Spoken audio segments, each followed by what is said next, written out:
Hi, everyone. Welcome to Humane Voices, the official podcast of the Humane Society of the United States. Carrie and Austin here talking about how we're working to improve the lives of farm animals all around the world.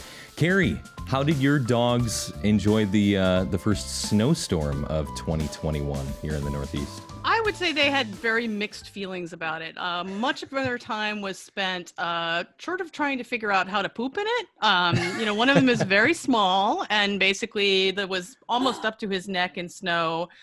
And the other one is just upset that the snow covers up all the deer poop in the yard, which is one of her favorite appetizers. So, starting off on a lovely note on food there. Thanks for bringing that up, Austin. I'm sure everybody, hopefully we should have warned people not that they shouldn't be listening to the podcast during lunch. We'll add a trigger warning for all those listening. Exactly. You can always count on my dogs to do something absolutely disgusting for us to talk about. Wonderful. Well, at least you got your dogs outside. I could not get Omi outside if I did a Hansel Gretel like treat trail all throughout the house. Well, she's pretty pink, right? Like she's got a lot of fur to protect her from that snow. No, I can she's imagine like, take me to a Arizona. little bit of a frigid rat factor happening there. Yeah. Yep, that's pretty much how it goes for her. Poor But Omi. yeah, well, it's warmed up, it's sunny, it's beautiful now, so we're all good. But Yay. So to all of our animal advocates interested in the global scale of our animal efforts, we are joined today by a very special guest, Julie Janowski, Vice President of Farm Animal Welfare for Humane Society International. Thanks so much for sitting down to chat with us today, Julie. We are so glad that you're here. Hello, and thank you for having me. I'm excited to talk to you about the wild, wild world of farm animals. The wild, wild world of farm animals. Wild Yes. world. Well, speaking of that wild world, for some of the listeners, Julie, who may not be familiar with our international work, the work that you do, can you talk a bit about the responsibilities of your team and the issues that you focus on? Yeah, absolutely.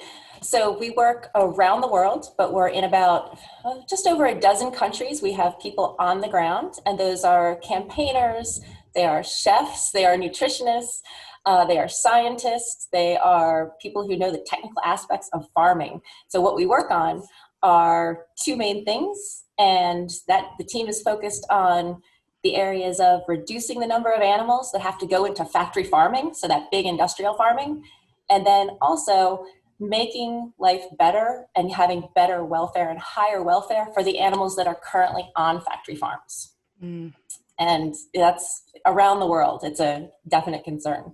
Julie, just out of curiosity, like we had Josh Balk who handles farm animals for HSUS on a while ago. And I think one of the things that I'd be curious about is when we're talking about factory farms globally as opposed to domestically, are there differences in the kinds of animals that you see, impacted by factory farming overseas versus in the US? It's around the world. We still have chickens as the greatest number of animals that are raised and slaughtered every year. It's over 66 billion with a B around the world. And then followed by that are laying hens, different than your quote unquote meat chickens. The one that may surprise people, a couple that may surprise people, the third most commonly slaughtered animal are ducks. And that's coming in at over 3 billion ducks per year. So that's a little bit different. You don't hear about that in as high numbers in the US. Then you have typical pigs, of course. Rabbits are on that high top 5 list as to how many rabbits are raised and slaughtered, as well as geese. The one that might stick out, and this is not a campaign that we are beginning or starting or even that I was terribly aware of until recently, are the number of dairy camels. Whoa. That are slaughtered per year around the world. It's kind of an interesting one. It's more than 8 million. Whoa. Did you say, wait, so you said dairy camels that are slaughtered per year? Yes. That's really interesting. I still remember, I have a bizarre little camel thing where, when we moved to Australia, we lived there for 3 years, and I had no idea, but camels are really like, they're sort of like deer are here. You can go to parts of Central Australia where you have sort of feral camels all throughout, and they're so common that Australia was actually exporting camels to Saudi Arabia, which is like, this is not what I expected. And so, that's really interesting. I had no idea that camels were really even impacted by factory farming. You learn something new and horrible every day. Yeah, really. Yeah. Here's your depressing news for your midday. No, don't worry, Austin. We'll get to more. We'll back it on later. Well, since we're talking about this theme of U.S. and global, I just feel like there's another angle that we throw into the mix when we talk about this global factory farming issue. Are there, we only focus on one country in the U.S. Are there, I'm sure, progressive countries, regressive countries that throughout time you're keeping tabs on? It differs around the world, and some countries can be good on one particular type of animal and not so good on another one. And all of them are at different stages, really. You had more of the industrialized factory farming, which means the confinement systems, the cage and crate confinement that we put so many animals in every year. They developed almost simultaneously, but the U.S. was on the head of that sphere of development of gestation crates for mother sows, where they're kept for almost 4 months at a time of their life, battery cages, and just cages in general for hens, that in the U.S., prominently around the world. And really, this is this great emergence in this new factory farming, industrialized farming. It took off around the world. And you still see now that the companies that are in US, EU, in several of the developed countries are still pushing a lot of those systems to take hold in more developing countries. So really, that's one of our big goals, is to make sure they don't take root in countries that aren't already using these awful systems.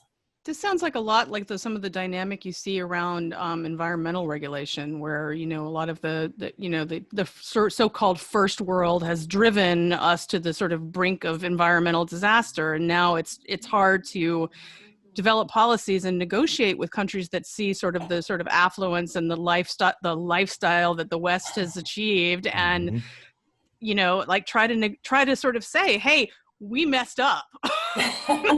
Yeah. Yeah, I never really thought of it that way, but now that you explain kind of the economy of it, as citizens earn more money, as countries get more developed, where they typically saw buying meat as a luxury now becomes more standardized practice, and you're trying to, stop that mentality. Yeah, exactly. And the opposition, the industry, there's corporations, what their goal is to beat us to those developing countries and get fast food set up, get production set up, start to develop. They want to, it's almost like you might see smoking. They want to develop a base. So getting into countries where chicken fingers weren't normally the go-to in parts of Africa, now we're seeing Chinese-owned companies going into places in Africa, going into Argentina, going into Vietnam, and setting up huge factory farming operations. Wow. And it's also driven, it's not just the Chinese, it for sure is all of the developing countries who have these systems, because it is a corporate push. That's very depressing. It's the global march of the chicken finger. I don't like it. Oh, man. Yeah. Well, you were talking about, this economic battle. So I'm, curious. Carrie and I have been talking about it pretty much for every episode for the past few months. But how have factory farms been affected, for COVID? How has the issue been, was this another potential ground zero for another future pandemic waiting to happen? Is this, another fight that you're trying to work on with your team now that COVID has, become very prevalent? Oh, yeah, absolutely. The pandemic has put a lot of different organizations and NGOs together, and scientists together, and academics, who all can now see the real relevance of where the next pandemic is going to come from. It is having factory farming and almost any kind of major animal agriculture going into more wild areas is just inviting the problems. And when you pack together thousands of animals in one confined area, it's a breeding ground. They're stressed. They are just jammed together. It's a breeding ground for more disease, more virus. Right, and for that for those diseases and viruses to cross over into human populations, I would imagine. Absolutely. Yeah. Which is, both it definitely highlights the need that these factory farms and the industry has for biosecurity, but that doesn't necessarily, of course, mean good things for animal welfare. So Julie, Well, just out of curiosity, like when you're getting into like as kind of an activist organization, like when you're trying to sort of motivate people and kind of get them to sort of understand like what is like I mean, I think one of the things that's always the challenge about this issue is just the pure scale of it. Because I think people tend to hear, billions and the mind kind of reels, right? You're just kind of like, how do you even start to approach making change on that scale? How do you sort of convey to people the sort of emotional side of that kind of volume of lives who are impacted by this industry? And so I was really just kind of curious, like when you guys approach this, like what tends to be the best motivator? Is it, is it working, do you find it's most effective to kind of work with corporations, try to bring them along, to get laws passed, to talk to the public directly, or what works best, or is it a combination of all those? It's a combination of all those, absolutely. But as we were talking about how some of the developed countries have really been the head of the spear for some of the worst practices and distributing those around the world. Mm-hmm. We also have the ability to use those big corporate giants who are multinational, who might be headquartered in the US, headquartered in the EU, and have branches or have outlets around the world. If those big companies take a pledge to say, we're not going to support any kind of cage confinement of any of the products we're going to sell, no eggs that come from chickens who are housed in tiny little cages are going to be a part of what we offer. If they can export those policies around the world, so all their branches also, are refined and don't do this, it sends a good message because we're changing the very base of demand. Right. Like they have the capacity to impact the economy on such a huge scale that kind of policy, I would imagine, can trickle out and trickle down. Yeah, absolutely. And they create the demand, and that's when we can go in and work with the farmers. So we work with farmers around the world to help them transition, because a lot of them, they're just using these systems because they were told this is how it's done. And a lot of these systems, the worst, didn't even show up until the 60s or 70s. So it's they're starting to be embedded, but we stop it and bring those farmers back to actually higher welfare. Are you able, when you're talking about the sort of systems that we've used in the past, are you guys able to propose better alternatives? Is that one of the things you can go in and sort of get action on, and sort of say, hey, you've been doing this sort of confinement farming in this style, like here is a practice we have seen work and that other companies have made work? Yes, absolutely. It's a combination of not just, we have talked to the corporations to tell them why this should be done. It is good for business to have higher animal welfare. People around the world want animals to live a life free of suffering. And so the corporations understand that, and they know that this is a niche.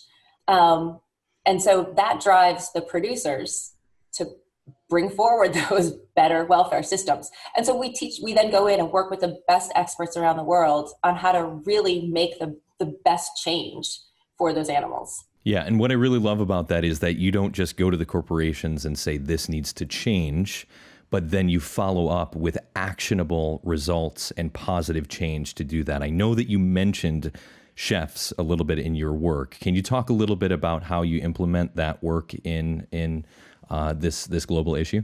Yeah, absolutely. So that's on our plant-based side of our work, our plant-based solutions.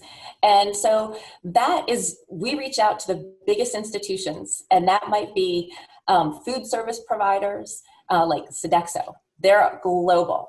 And if they decide to say, you know what, we are going to increase the offering that we have, and we're going to have more delicious plant-based foods available, and we're going to reduce how much meat, eggs, dairy that we're making available.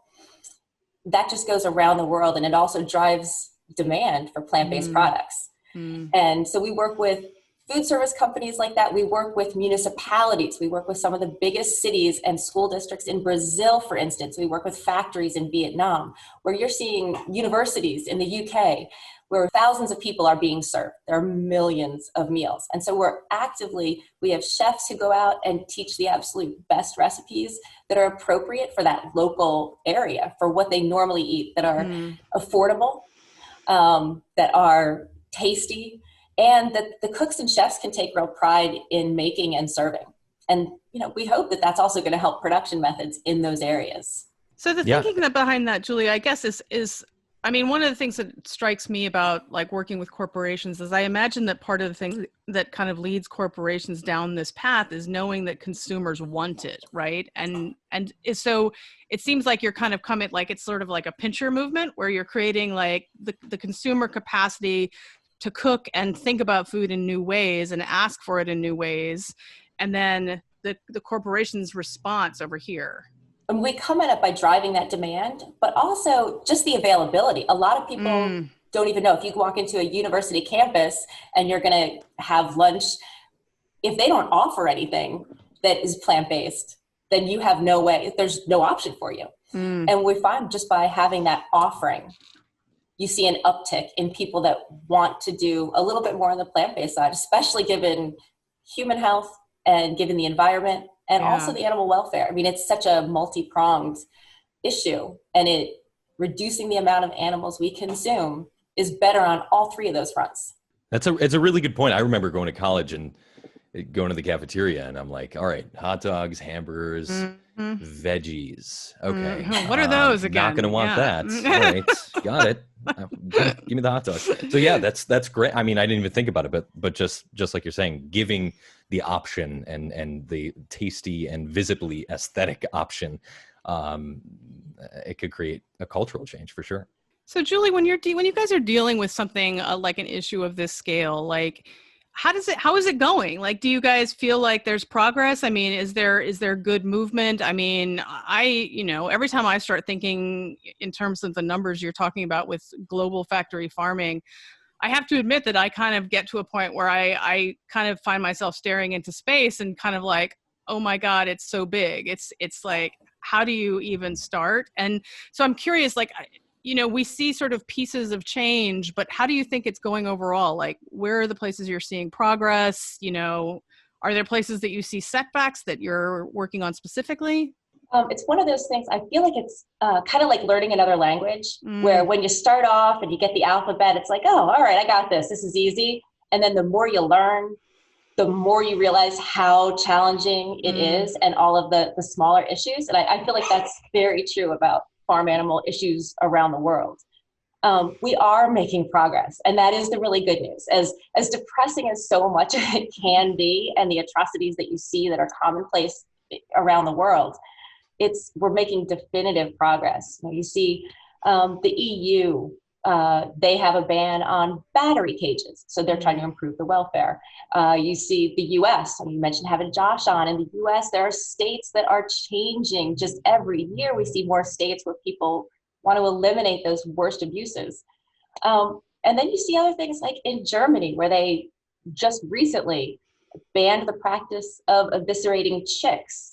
And I know that sends us back into depressing zone. Right. It's just huge. Like, first of all, by the way, people eviscerate chicks. But there's definite progress. We get more and more corporations every month. We see more corporations that are saying, oh, wait, we know you've been bugging us for 2 or 3 years to pay attention to animal welfare. And all right, we finally have time to focus on it. And oh, look, more countries are actually taking action on this. Maybe we need, as a corporation, need to get ahead of that curve before regulations or laws come. So we see, I think last year we had about more than 20 major multinational corporations who said, get the worst welfare products out of our supply chain. That's great. So yeah, absolutely. Vietnam recently passed their first farm animal welfare housing law. And then Singapore, I don't know if you had a chance to talk about this, but in Singapore, they've been the first country to actively allow for sale cellular or clean or cultured meat. That's fascinating. So do you have a sense of like, what is it about Singapore that kind of led them to lead the charge on this? I wish I knew the inner workings behind the scenes, but I think it, once again, is a matter of opportunity, initiative, a company that came in and said, wait, we have something we can offer you as a country. You can be the first in doing this. This is something that's has the potential to alleviate hunger. This is something that will eventually scale up enough where we won't have to have all of the devastating effects of factory farming if we're able to do this in a confined environment. So I think it's, Singapore being willing to talk to companies about this idea and invest in it. Yeah, and be innovative. That's really interesting. Exactly. Well, we spoke a lot about what your team is doing, what corporations and organizations are doing around the world. Really, one of the last questions that I have is, what can we, either as the listeners or the consumers, do to help in this fight? I think the number one thing you can do, no matter what country you live in, is, add a few plant-based days to your week. Have a couple meals, have a couple days if you can, where you're choosing some of the awesome plant-based options that are out there now. Eat the veggies, Austin. Eat the veggies. But remember, French fries are plant-based. So there is hope, right? I can live on French fries. Yes. I can do that. Okay, all right. Sorry. There's so many foods that you don't traditionally think of because you think if it's plant-based, it sounds too healthy. I'm with you guys. I have a hard time with the healthy side. Is a croissant a vegetable? Is a croissant a vegetable? I think ketchup is now a vegetable too. So. That was in a previous administration, Austin. Oh, shoot. Okay. So I'd say that's the number one thing you can do when making purchases as a consumer. Look for those higher welfare. Look for cage-free. Look for crate-free. And when you're in grocery stores, when you're in restaurants, ask for more plant-based options. Ask where this product came from. And then, something really simple everybody can do is take a look at hsi.org. And we have an action up there right now that is a global call to action for around the world, where the World Organization for Animal Health is currently looking at trying to make recommendations for better welfare for egg-laying hens. So that's something everybody can just go on the website, hit that action, and then sign up for HSI at HSI Farm Animals on Instagram. And you can also see all the different stuff we're doing around the world. Plus, if you want to try some unique recipes that might be popular in Brazil, South Africa, Vietnam, they'll be on there. Oh, that's awesome. I love that, especially since we're all trapped at home and have nothing to do but cook anyway, right? We can make I'll see Carrie making fun TikToks or something now. She'll be yeah, that's not going to happen. Meal of the week.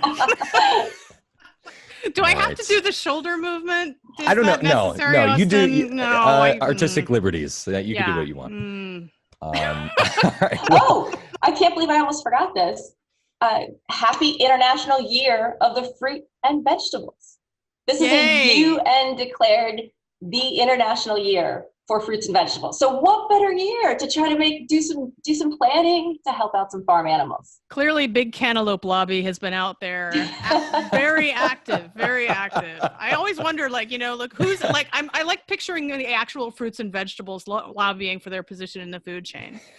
It's like the bill on Capitol Hill, except it's a broccoli out there saying, "Eat me! Eat me for God's sakes!" Oh my gosh, Carrie's going to be here all week, folks. No, that is my broccoli. Julie, thank you so much. Really, really great actionable ways to get involved. Really, really productive conversation. Thank you so much for helping us with all the ways that we can help all of these animals and improve their lives all over the world. Julie Janowski, Vice President of Farm Animal Welfare for Humane Society International. That's all we have for today's show. To find out more how we are working to improve the lives of farm animals around the world, you heard it here. Head to hsi.org and follow all the actions, and also at HSI Farm Animals, so that you can follow along in social media. Thank you so much for tuning in. Thank you again, Julie, and see you next time on Humane Voices. Eat your broccoli!